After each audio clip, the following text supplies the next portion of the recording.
কাজী নজরুল ইসলাম ছিলেন একজন চূড়ান্ত দেশপ্রেমিক মানুষ। তার শিরায় শিরায় বইত দেশপ্রেমের বন্যা। কিন্তু কবি যে সময় জন্মান সেই সময়টা ছিল ভারতবর্ষের জন্য এক চূড়ান্ত দুঃসময়। দীর্ঘদিনের ব্রিটিশ শাসনে এবং স্ট্র্যাটেজিক অত্যাচারে ভারতবর্ষের শিক্ষা, সংস্কৃতি, শিল্প এই সমস্ত পুরনো সিস্টেম ভেঙে পড়েছিল। ধন সম্পদ লুটপাটের জেরে ভারতবর্ষ প্রায় ফাঁকা হয়ে গেছিল। শুধুমাত্র এই লুটপাটের পরিমাণই এখনকার ভ্যালুতে দাঁড়ায় কয়েক ট্রিলিয়ন ডলার। আসলে ভারতবর্ষ একসময় সোনার চিড়িয়া ছিল। দূর দূরান্ত থেকে মানুষ শিক্ষার জন্য, ব্যবসার জন্য, এমনকি লুটপাটের জন্যও এসেছে। ইংরেজরা আসার আগে 1700 সালে ভারতবর্ষের জিডিপি গোটা পৃথিবীর প্রায় 28% ছিল। নালন্দা বিশ্ববিদ্যালয়ে একসময় 10,000-এর ওপর শিক্ষক, গবেষক এবং 10,000-এর ওপর ছাত্র থাকতেন। বিশ্ববিদ্যালয় নয়, একটা গোটা শহরই বলা চলে। এবং সেখানে গণিত, চিকিৎসাবিদ্যা, মহাকাশবিদ্যা, তন্ত্র সাধনা এবং কি না পড়ানো হতো। নালন্দার লাইব্রেরিটাই ছিল 3টে 7 তলার বিল্ডিং নিয়ে, এবং সেখানে দেশ দেশান্তর থেকে ছাত্রছাত্রীরা পড়তে আসতেন। অক্সফোর্ড, ক্যামব্রিজ এই সব কিছু নালন্দার প্রায় কয়েকশো বা হাজারখানেক বছর পর তৈরি হয়।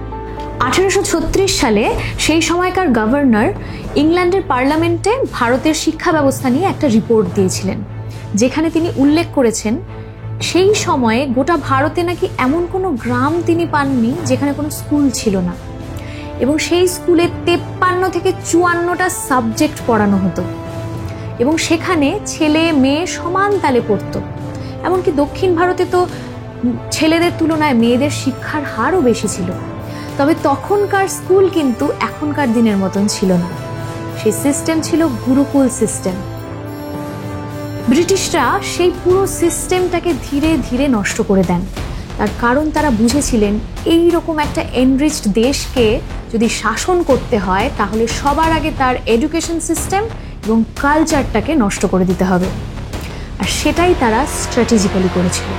কাজী নজরুল ইসলাম তখন এই মনোবল ভেঙে যাওয়া জাতির আত্মসম্মান জাগিয়ে তোলার জন্য বেশ কিছু গান লেখেন, এবং তার গানের মাধ্যমে ভারতবর্ষের গরিমার কথা, অর্থাৎ ভারতবর্ষ যে একসময় গণিত, শল্য চিকিৎসা, আয়ুর্বেদ, দর্শন এবং নানা রকম শাস্ত্রে পারদর্শী ছিল, শ্রেষ্ঠ ছিল, সে কথা বারে বারে মনে করিয়ে দিয়েছেন গানের মাধ্যমে। আর তার মধ্যে থেকেই একটা গান আমি বেছে নিয়েছি, কারণ ভারতবর্ষ তার 75 বছরের স্বাধীনতা পার করে তার হৃত গৌরবের বেশ কিছুটা অংশ পুনরুদ্ধার করলেও এখনো ভারতবাসীর মধ্যে দেশপ্রেম এবং স্বাভিমানের ঘাটতি রয়েছে। আমরা আমাদের সংস্কৃতিকে ভুলে অপসংস্কৃতির দিকে এগিয়ে যাচ্ছি, আর তাই পলিউশন, ড্রাগের নেশা এবং আত্মহত্যার প্রবণতা বাড়ছে।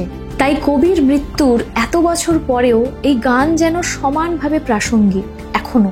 আর এই গানকে ফুটিয়ে তোলার জন্য আমি নিয়েছি প্রযুক্তির সাহায্য। বইয়ের পাতায় সাদা কালো অথবা অস্পষ্ট ছবিতে যাদের আমরা দেখে এসেছি বা যাদের গল্প শুনে এসেছি, তাদেরকে আমরা আবার জীবন্ত হিসেবে খানিকটা অনুভব করতে পারবো।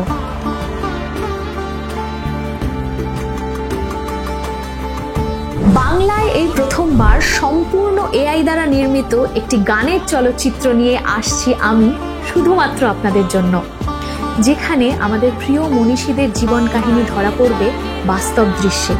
আমরা নতুন করে চিনব আমাদের দেশ ভারতবর্ষকে, ছুঁয়ে দেখব আমাদের গৌরবময় ইতিহাসকে।